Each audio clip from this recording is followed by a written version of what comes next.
Welcome to Sharad B. More English School online lecture. Good afternoon, student.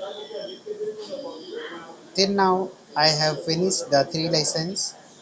You have to go once through the whole three lessons. Read that three lessons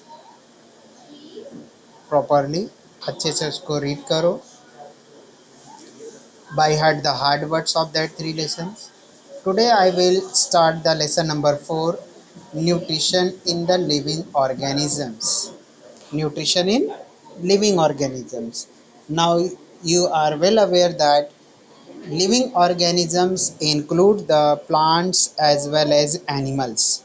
उसके अंदर क्या क्या चीज़ें आते हैं living organism में? Plant और animals दोनों आते हैं. ओके. Now nutrition. ओके. ये न्यूट्रिशन में क्या होता है?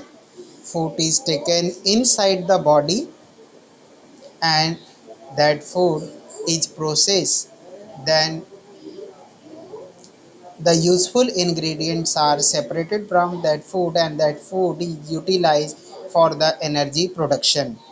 तो जो हम खाते हैं, ओके, वो जो हम फूड्स खाते हैं उस फूड को बॉडी के अंदर लेना, उसको डाइजेस्ट होने देना, डाइजेस्ट होने के बाद में अपने ब्लड सर्कुलेटरी सिस्टम में डिज़ोल्व होने देना, डिज़ोल्व होने के बाद में वो सेल्स तक पहुंचना और सेल्स में पहुंचने के बाद उससे एनर्जी जनरेट होना. All these processes involve in the nutrition. ये पूरे को मिला के क्या बना है? Nutrition. Understood? Now what is the मल न्यूट्रिशन? अब ये मल न्यूट्रिशन का मतलब क्या होता है? What is mean by the मल न्यूट्रिशन? हिंदी में इसको एक वर्ड में क्या बोलते हैं? कुपोषण. क्या बोलते हैं? कुपोषण. मल न्यूट्रिशन का हिंदी मीनिंग क्या है? मल न्यूट्रिशन का कुपोषण.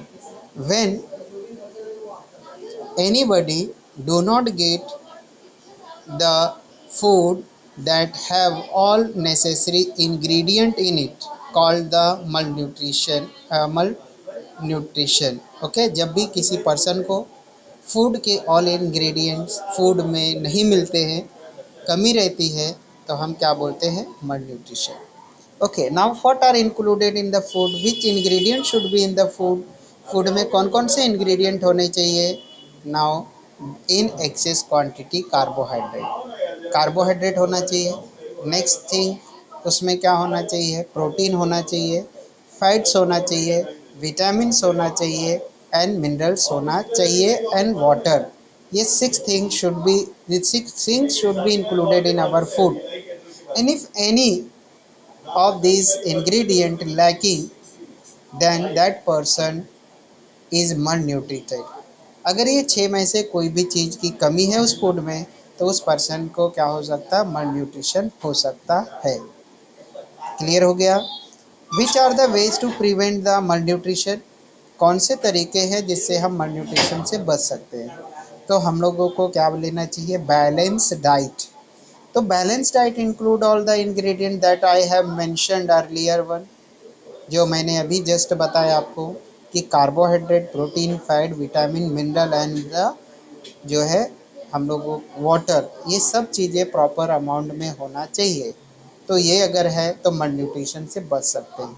हाँ, अगर कोई ऐसा एरिया है जहाँ पे वो फूड क्रॉप ग्रो नहीं होता है बिकॉज ऑफ पॉवर्टी, पॉवर्टी की वजह से अगर उनको क्या है फूड प्रॉपर नहीं मिल रहा है, तो उनको प्रॉपर फूड गवर्नमेंट उनको प्रोवाइड करके मल न्यूट्रिशन से उनको सेव कर सकती है, बचा सकती है. Okay. Now let's come to the point nutrition. The some life process go on continuously in the living organism. Some life processes. So what are the life process? The process which going on in our body, and without that process the life is not able to survive. तो कोई भी life उसके बिना survive नहीं कर सकती. Called the life process. For example nutrition, for example circulation of the food and oxygen, for example excretion. जो भी फूड हम खाते हैं वो बॉडी में स्टोर करके नहीं रख सकते, there should be excretion. Respiration, respiration होना। तो all these are the life process, except the life process the reproduction is also one of the life process, वो भी एक लाइफ प्रोसेस है, but that do not included in the necessary life process, वो एकदम necessary में include नहीं होता। तो some life process go on continuously in living organism, substances which are digested and assimilated for obtaining energy and for the growth and health of our body are called foodstuffs। जो जिन चीज़ों को, जिन substances को हम body में लेके digest करते हैं, फिर वो एब्जॉर्ब होता है, एब्जॉर्ब होकर वो ब्लड में मिक्स हो जाता है, and this is use for energy production so that our proper growth takes place and our health is maintained, that substance are called the food stuff। तो फूड स्टफ में क्या क्या इंक्लूडेड है? Rice, wheat, jowar, bajra, grain, all such grains and the pulses, vitamin, etc. We get the several type of the nutrient, we get the several type of the nutrient from the food stuff। हम लोगों को क्या मिलता है वहाँ पे? Different type के nutrient food stuff में हम लोगों को मिलता है। Nutrient can be classified into the two types, namely nutrient को हम दो कैटेगरी में डिवाइड कर सकते हैं, और वो टू कैटेगरीज क्या है? What are the two categories? Macronutrient and micronutrient. Macronutrient are दो nutrient we require in the huge quantity, जो ज़्यादा क्वांटिटी में रिक्वायर्ड होते हैं उसको हम बोलते हैं मैक्रोन्यूट्रिएंट, और जो लेस क्वांटिटी में रिक्वायर्ड होते they are called the micronutrient, उनको हम बोलते हैं माइक्रोन्यूट्रिएंट। अंडरस्टूड कि हम फूड स्टफ को या न्यूट्रिशन को दो ग्रुप में डिवाइड करते हैं, कर सकते हैं, and what are that two group? Micronutrient and macronutrient. तो जब भी macro words comes then it means large in quantity, large in proportion, and when the micro comes, small in quantity, small in size, okay, and macro, large in size or large in quantity। The nutrient like carbohydrate, protein and fats are required in large quantity, these are macronutrient। अब carbohydrate, protein और fat ये हमारी body को large quantity में required होता है, and इसको हम क्या बोलते हैं? Macronutrient. The mineral and vitamins are required in very small quantity, जो मिनरल है और विटामिन है वो बहुत कम क्वांटिटी में ज़रूरत होती है, दे आर कॉल्ड माइक्रोन्यूट्रिएंट। तो हम उनको क्या बोलते हैं? Micronutrient. Now see the contents given in the box। The process of taking in and using food which takes place in living organism is called the nutrition। So this is definition of the nutrition। What is the definition of nutrition? The process of taking in मतलब अंदर, body के अंदर उस food को लेना, and using the food, और food को digest करके, एसिमिलेशन करके, एब्जॉर्ब करके उसको यूज करना। तो this overall process is called as the nutrition. उस पूरे प्रोसेस का नाम है nutrition. Need for nutrition, need for nutrition to supply the energy required for doing the work. अब हम लोगों को मालूम है for doing any work we require the energy, and this energy is obtained from the food. तो that's why nutrition is needed for energy requirement and then ultimately to perform the work। The growth and development of the body, body के growth और development के लिए भी ये necessary है। To replace the damage cells and repair tissues, जो damage हो जाते सेल्स, जो सेल्स डेड हो जाते हैं, बिकॉज ये each and every the cells in our body also have the life span, उनका भी एक लाइफ स्पैन होता है। For example the blood cells, जो ब्लड के सेल्स होते हैं RBCs, they have the life span of the 90 to 120 days. 90 से 120 डेज उनकी लाइफ स्पैन होती है, मतलब 3 से 4 महीने तक वो क्या होते हैं? सरवाइव करते हैं, और उस after that they automatically die, वो क्या हो जाते हैं? ऑटोमेटिकली उनकी डेथ हो जाती है। To replace the damage cells and repair tissues, उसको जो रिप्लेस करने के लिए डैमेज सेल्स को इसके लिए ये कंपलसरी होता है, न्यूट्रिशन जरूरी होता है to fight against the disease. बीमारियों से लड़ने के लिए, बीमारियों से लड़ने के लिए भी न्यूट्रिशन की ज़रूरत होती है। तो न्यूट्रिशन की नीड, ज़रूरत किस लिए होती है? तो here four things we have learn that for a requirement of energy and doing the work, second for the growth and development of the body, third thing to replace the damaged cells and repair tissues, and fourth one to fight against the disease. Autotrophic nutrition, the nutrition is also classified into the two categories depending on that living organism can able to form the food by their own or dependence on others for the food. So if the living organism can produce their food by their own and thus flourish, nourish themselves, this called the autotrophic nutrition. Now the all green plants have the autotrophic nutrition. Second, heterotrophic nutrition, some organisms depend on other organisms, plants or animals for their food. This is called the heterotrophic nutrition. तो उसको हम क्या बोलते हैं? इस heterotrophic nutrition. तो कुछ जो ऑर्गेनिजम्स हैं जो दूसरे प्लांट या एनिमल के ऊपर डिपेंड रहते फूड के लिए, they are called heterotrophic nutrition. Now under the heterotrophic nutrition the animals are included, उसमें हम लोग किसको इंक्लूड करते हैं? एनिमल्स को इंक्लूड करते हैं। एंड दूसरा जो फंगी होती है, फंगी जो दूसरे के ऊपर डिपेंड होती है but that decay depend on the decaying organic material called saprophytic nutrition. Now let's learn about the autotrophic plants that they have the autotrophic nutrition. Now observe the figure 4.1. Here the process of photosynthesis is shown. Now see the plant, sunlight, and the carbon dioxide present in the atmosphere and chlorine present in the leaves, and here oxygen is released from the leaf by this process. So what happens exactly in the photosynthesis?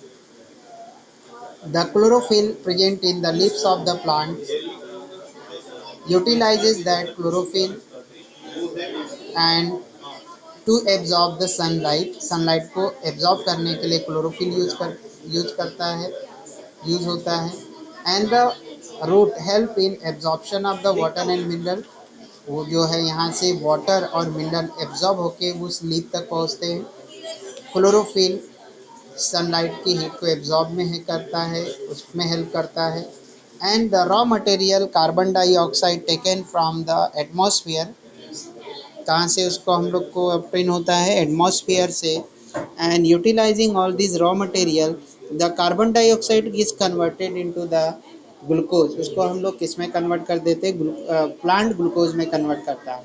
And this process is called as the photosynthesis. If any one of the these things is absent, then the photosynthesis will not happen. If sunlight is not there, okay, or light is not there, then the photosynthesis will not occur. If the carbon dioxide is not there and other things are available, then the photosynthesis will not take place. And if the chlorophyll is not there and other things are available, then also the photosynthesis will not happen. Okay, and if the water is not available, then also the photosynthesis will not happen. So for photosynthesis, the carbon dioxide, sunlight, and the chlorophyll and water is necessary. So these four things are necessary. Plant also need food for their growth as the animals, जैसे कि animal को food की ज़रूरत होती है उनके growth के लिए, इन सेम वे प्लांट को भी ग्रोथ के लिए फूड की ज़रूरत होती है। They can produce their own food, वो लेकिन जो प्लांट्स है वो अपना फूड खुद से प्रिपेयर कर सकते हैं with the help of sunlight and chlorophyll. Plant make their food in their leaves, reaction site जो है जहाँ पे फूड सिंथेसाइज होता है, जहाँ पे फूड क्या होता है? तैयार होता है, वो रिएक्शन साइट है लीफ ऑफ द प्लांट। तो ये लीफ ऑफ द प्लांट जो है मेन रिएक्शन साइट है। But in some plants the leaves are modified into the thorns, or in some plants The stem of that plant are green that contain the chlorophyll. तो in that part the photosynthesis takes place. तो उस part में भी photosynthesis होता है. So with the help of the sunlight and chlorophyll, plants make their food in their leaves using water and nutrient from the soil and carbon dioxide from the air. वो क्या करते हैं, carbon dioxide air से लेते हैं. Now directly there are the small pores or holes in the leaves of the plants. Through that holes, that tiny hole, that small holes, the carbon dioxide enters in the leaves of the plants, and the water is taken from the root and it is circulated to the leaf, that side of the photosynthesis, and in presence of all these ingredients the photosynthesis takes place, and this process is called as the photosynthesis. Now it is shown by the reactions. Now see, the 6 carbon dioxide molecule react with the 6 water molecule in presence of sunlight and chlorophyll and form the food, that is glucose C6H12O6 plus 6 oxygen gas, oxygen molecule gas is released.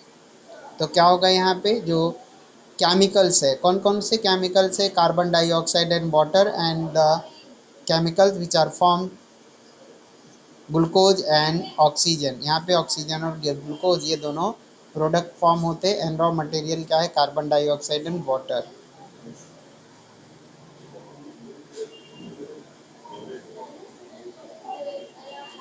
Now see the chloroplast in leaf. The chloroplast contain the chlorophyll. The plant convert the light energy into the chemical energy and store it in the form of the food. तो ये जो plants होते हैं वो light energy को chemical energy में convert करते हैं और अपने different parts of the body, उनका जो different parts of the body है उसमें वो क्या करते हैं, स्टोर करके रखते हैं, उसमें वो स्टोर कर देते हैं. Water, mineral and salt are absorb by the root from the soil. जो वाटर है, मिनरल है, सॉल्ट है, वो सॉइल से रूट के थ्रू एब्जॉर्ब होता है. The stem transport them up to the leaves, and stem जो है that contain the conducting tissues transport the mineral and water to the leaves. The leaves have the microscopic opening called stomata. Microscopic means what? Very tiny, very small. Okay तो leaf में जो है बहुत ही microscopic opening होती है, उसको हम बोलते हैं stomata. And from that stomata the carbon dioxide enter from the air. The chloroplast present in the leaves contain the chlorophyll. Chloroplast that present in the leaves contain the chlorophyll which absorb the sunlight, जिसका function क्या होता है, sunlight को absorb करना, helping to convert carbon dioxide and water into the food. और ये help करता है कार्बन डाइऑक्साइड और वाटर को फूड में कन्वर्ट करने के लिए. Oxygen is given out in this process. तो during this photosynthesis the oxygen is given out.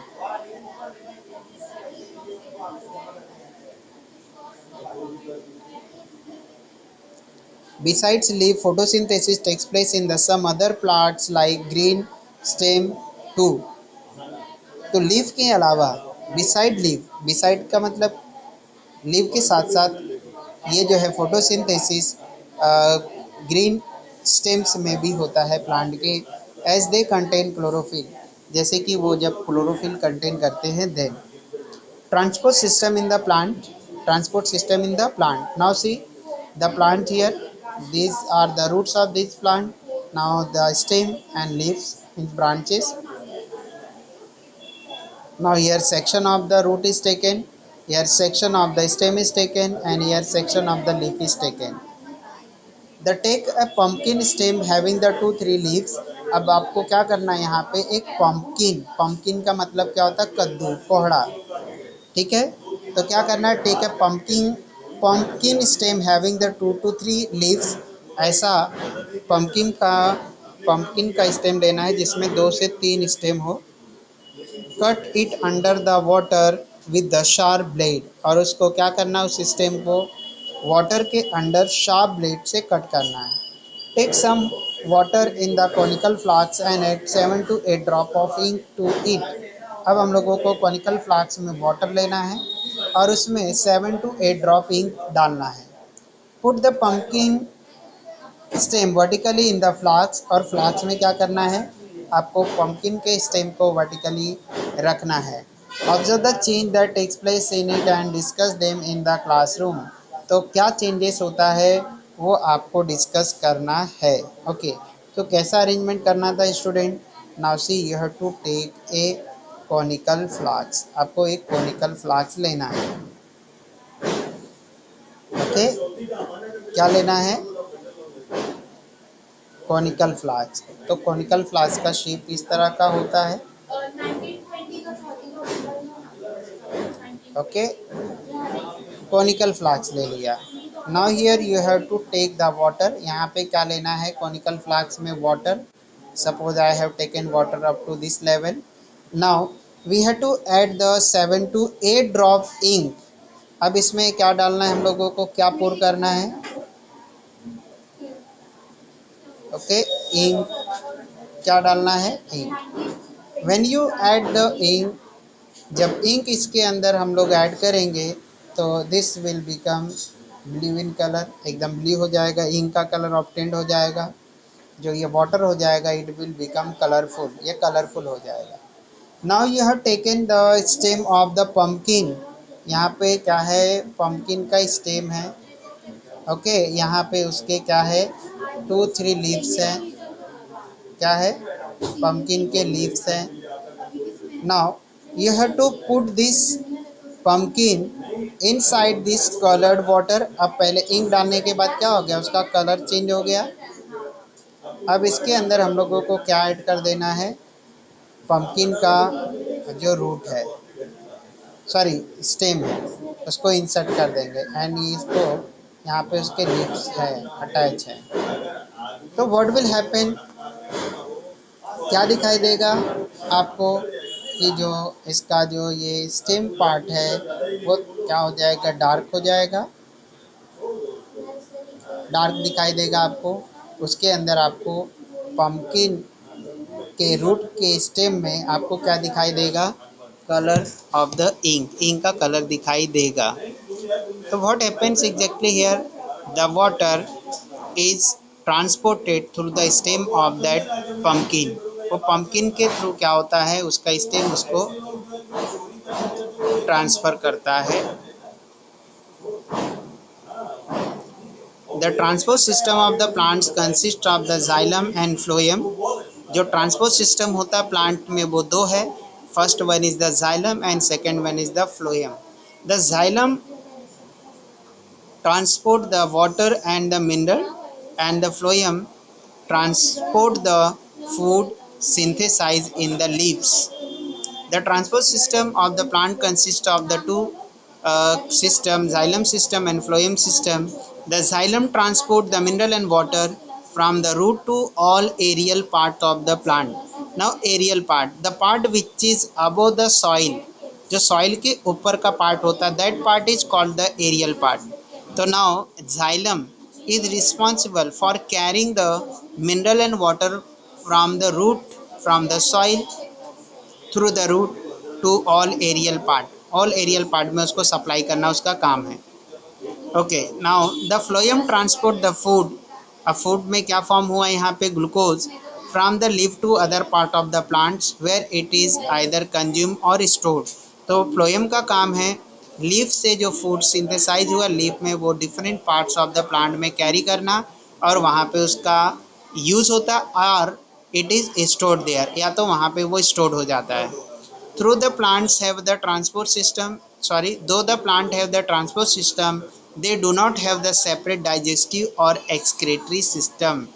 Plant के अंदर ट्रांसपोर्ट सिस्टम है लेकिन सेपरेट डाइजेस्टिव और एक्सक्रीटरी सिस्टम नहीं है, जैसे कि एनिमल में है. हम फूड खाते तो वो जो पूरा प्रोसेसिंग होता है that included in the nutrition, nutrition में इंक्लूड होता है. और हम लोग सिस्टम में बोलेंगे तो क्या हो जाएगा, डाइजेस्टिव सिस्टम. प्रोसेस में न्यूट्रिशन, लेकिन अगर हम सिस्टम में इंक्लूड करेंगे तो डाइजेस्टिव सिस्टम. फिर जो फूड हम खाते हैं उससे जो वेस्ट क्रिएट होता है that can not be stored in our body for long time, उसको हम ज़्यादा टाइम तक बॉडी में स्टोर करके नहीं रख सकते हैं, तो that have to be excreted, that have to be remove from the body. तो that's why in our body there is excretory system. तो एक्सक्रीटरी सिस्टम है, एक्सक्रीटरी सिस्टम से यूरिनेशन के थ्रू क्या होता है, वेस्ट लिक्विड वेस्ट जो है बॉडी से सिक्रीट हो जाता है। बट प्लांट में ऐसा कोई सेपरेट एक्सक्रीटरी सिस्टम नहीं है। और हमारे स्टमक इंटेस्टाइन में फूड का डाइजेशन होता है, तो ऐसा डाइजेस्टिव सिस्टम हमारे बॉडी में है, एनिमल के बॉडी में है, but it is not present in the plants body. Plant के बॉडी में ऐसा नहीं है।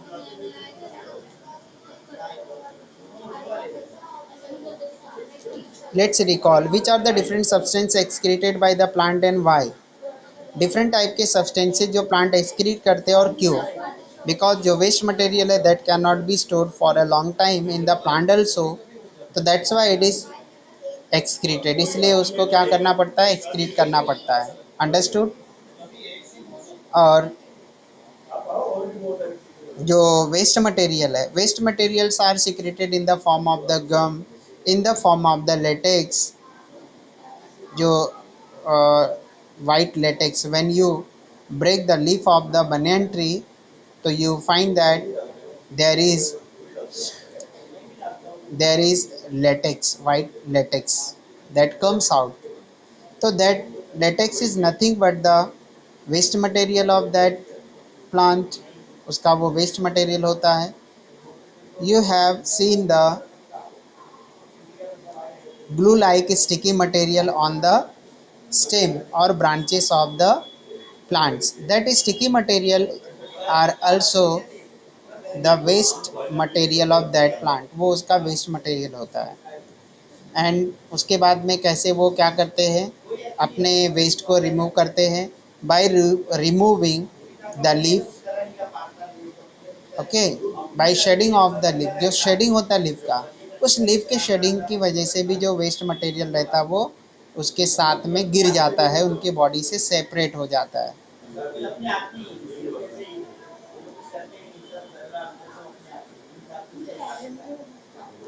The plant produce carbohydrate by process of photosynthesis. जो प्लांट होते हैं वो फोटोसिंथेसिस प्रोसेस से कार्बोहाइड्रेट को प्रोड्यूस करते हैं। Carbohydrate are made from the carbon, hydrogen and oxygen. Protein are made from the carbon, hydrogen, oxygen and nitrogen. How do plant obtain the nitrogen necessary for synthesis of the protein. ना हम लोगों ने क्या learn किया कि जो plant होते हैं, जो प्लांट होते हैं वो जो प्लांट होते हैं वो प्लांट जो है कार्बोहाइड्रेट मेड करते हैं, बनाते हैं। कार्बोहाइड्रेट मतलब अगर ग्लूकोज, ग्लूकोज मतलब C6H12O6। नाउ जो इसके अंदर एलिमेंट है वो एलिमेंट कौन कौन से है, कार्बन, ये दूसरा एलिमेंट क्या, हाइड्रोजन, तीसरा एलिमेंट क्या, oxygen, okay. And that plant also need the protein, उनको भी प्रोटीन की ज़रूरत होती है। And they also synthesize the protein, वो सिंथेसाइज करते हैं प्रोटीन का उनकी बॉडी में। तो for protein we need that, know that the nitrogen is necessary. जो प्रोटीन होते हैं उसमें नाइट्रोजन क्या होता है, ज़रूरी होता है। तो नाइट्रोजन, नाइट्रोजन जो है एटमॉस्फेयर में 78% के फॉर्म में प्रेजेंट है। कितने परसेंट में है nitrogen, 78% N2 gas. But they can not absorb the nitrogen from the atmosphere, वो नाइट्रोजन को एटमॉस्फेयर से डायरेक्टली एब्जॉर्ब नहीं कर सकते। अगर ये नाइट्रोजन, नाइट्रोजन के NO2 फॉर्म, NO3 फॉर्म और NO फॉर्म में जब कन्वर्ट हो जाता है then it become the soluble in the water, water के अंदर सॉल्युबल हो जाता है। And when it become soluble in water then it can be absorb by the plant, then it is absorb by the plant through the root. तो root के through ये absorb हो जाते हैं।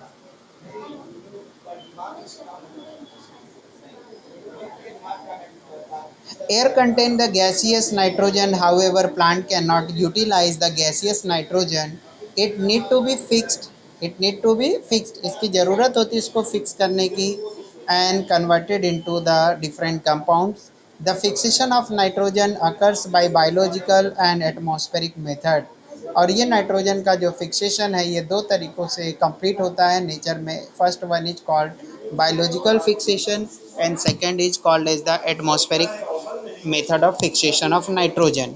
Now what is meant by the biological method of fixation of nitrogen? The method of fixation of nitrogen in which the living things are include called the biological nitrogen fixation, and the atmospheric method include the atmospheric things which are responsible for fixation of the nitrogen. For example, lightning. Example पे के तौर पे क्या है, lightning. Because of lightning the atmospheric nitrogen combines with the oxygen present in the atmosphere and get converted into the nitrogen oxides. So there are these two main methods of the nitrogen fixation. Now we will learn about the biological nitrogen fixation. The two different types of the microorganism can bring about the biological nitrogen fixation. तो ये जो biological nitrogen fixation है, ये दोनों, ये nitrogen fixation, this can be bring about the two different type of the microorganism. ये fixation भी दो अलग अलग microorganism के help से हो सकता है. One is free living bacteria and second is the bacteria which are present in the symbiotic association of the other plants like leguminous plant. Okay, जो लेगुमिनस प्लांट होते हैं उनके रूट में ये जो है बैक्टीरिया लाइक राइजोबियम वो present रहता है. That rhizobium fixes the nitrogen which is present in atmosphere, and the free living bacteria are present in the soil which also fixes the nitrogen which is present in the air. The two different method of the microorganism can bring about the biological nitrogen fixation. The root nodules of the leguminous plant contain the rhizobium microorganism. The root nodules, ये जो root nodules होते हैं उस root nodules में जो rhizobium जैसे bacteria present रहते हैं. The micro organism absorb the atmospheric nitrogen and convert it into the nitrate. तो ये जो माइक्रो ऑर्गेनिज्म है ये एटमॉस्फेरिक नाइट्रोजन को नाइट्रेट के फॉर्म में कन्वर्ट करता है. दैट इज़ ए कंपाउंड, जो एक कंपाउंड होता है. Micro organism like azotobacter are present in the soil. और जो फ्री लिविंग बैक्टीरिया एजेटोबैक्टर है वो सॉइल के अंदर प्रेजेंट रहता है. That they also convert the atmospheric nitrogen into the nitrate. वो भी एटमॉस्फेरिक नाइट्रोजन को नाइट्रेट में कन्वर्ट करते हैं. Do you know atmospheric nitrogen of atmospheric fixation of nitrogen, कि एटमॉस्फेयर में नाइट्रोजन का फिक्सेशन कैसे होता है. Atmospheric fixation of nitrogen, lightning, thunderbolt occur in the rainy season. This cause the atmospheric nitrogen and oxygen to react with each other to form the nitric oxide, which is again oxidized to form the nitrogen dioxide. तो जो lightning होती है, बिजली जो चमकती है, उस बिजली की वजह से जो एटमॉस्फेरिक नाइट्रोजन होता है वो ऑक्सीजन से कंबाइन होता है and it form the nitrogen oxide which further react with the oxygen and get converted into the nitrogen dioxide NO2. The nitrogen dioxide dissolve in the rainwater and is converted into the nitric acid. और ये जो nitrogen dioxide होता है water में dissolve होकर nitric acid में convert हो जाता है, which get added to the soil along with the rainwater and that get added in the water, that added in the soil by the water. This acid react with the different mineral in the soil and convert into the salt. और ये जो acid होती है वो mineral के अंदर mineral से react करती है जो सॉइल में प्रेजेंट होते हैं and then convert into the different salt. Plants use this nitrogen salt for their growth. और इस नाइट्रोजन का जो सॉल्ट है उसका यूज जो है प्लांट अपने ग्रोथ और डेवलपमेंट के लिए करते हैं और जो प्रोटीन की रिक्वायरमेंट के लिए करते हैं. Symbiotic nutrition. Now see the lichen, यहाँ पे क्या दिखाई दे रहा है, लाइकेन दिखाई दे रहा है आपको। In some cases, the two or more than two different type of the plant live together to fulfill their need of nutrition, protection, support, etc. with each other's help. This type of nutrition is called as the symbiotic nutrition. कभी कभी ऐसा होता है कि दो या दो से ज़्यादा टाइप के प्लांट एक साथ अपनी ज़रूरत को पूरा करने के लिए एक साथ रहते हैं, जैसे कि उनकी ज़रूरत न्यूट्रिशन पूरा करना, प्रोटेक्शन की ज़रूरत को कंप्लीट करना या सपोर्ट करना। तो इस टाइप के सपोर्ट को, इस टाइप के जो है एसोसिएशन को हम लोग बोलते हैं symbiotic association. And if they are dependent for the nutrition, अगर वो न्यूट्रिशन के लिए है तो such nutrition is called as the symbiotic nutrition, तो इसी को हम सिम्बायोटिक न्यूट्रिशन भी बोलते हैं। Some fungi grow around the root of the some other plant. These plants supply nutrient to the fungi and in turn fungi supply the mineral and water to the plant. कुछ जो fungi होते हैं वो दूसरे plant के root के नज़दीक grow होते हैं। ओके, जो फंगी होते हैं वो कहाँ ग्रो होते हैं, अदर प्लांट के रूट के क्लोज। तो अगर ऐसा वो ग्रो होते close to the other plants, then plant supply the nutrient to the fungi. Nutrient supply करने का काम जो है प्लांट करता है। एंड इन टर्न, और उसके बदले में जो फंगी होता है उस प्लांट को न्यूट्रिएंट और मिनरल और वाटर अवेलेबल कराता है। Some fungi and algae live together, कुछ फंगी और कुछ अलगी साथ साथ रहते हैं। The fungi provide water mineral as well as shelter to the algae, जो फंगी होती है उस अलगी को वाटर मिनरल प्रोवाइड करता है। And in return algae provide food to the fungi, और रिटर्न में जो है अलगी है वो फंगी को फूड प्रोवाइड करता है। Because algae is green in color, algae can perform the photosynthesis, but fungi do not have the chlorophyll, and in absence of the chlorophyll they cannot perform the photosynthesis. The lichen is an example of the symbiosis between the algae and fungi. तो ये जो lichen है, ये lichen जो है symbiotic association है algae और fungi का, जिसमें क्या है, अलगी उसको फूड प्रोवाइड करती है बिकॉज वो ग्रीन होता है, they can perform the photosynthesis, whereas the fungi, जो फंगी है वो क्या है, क्लोरोफिल एब्सेंट होने की वजह से उसके अंदर जो है क्लोरोफिल नहीं है तो फोटोसिंथेसिस होता नहीं, वो डिपेंडेंट होता है अदर के ऊपर। तो वो क्या करता है, इंटर्न वो उसको वाटर और मिनरल सप्लाई करता है। Okay student, now unmute yourself and if you have any doubt ask to me. Shahideen, Mohsin Patel Ahmed, Qureshi Abdullah, Syed Nazir Abdul Hannan, Zainab Chand Shaikh, tell me do you have any doubt?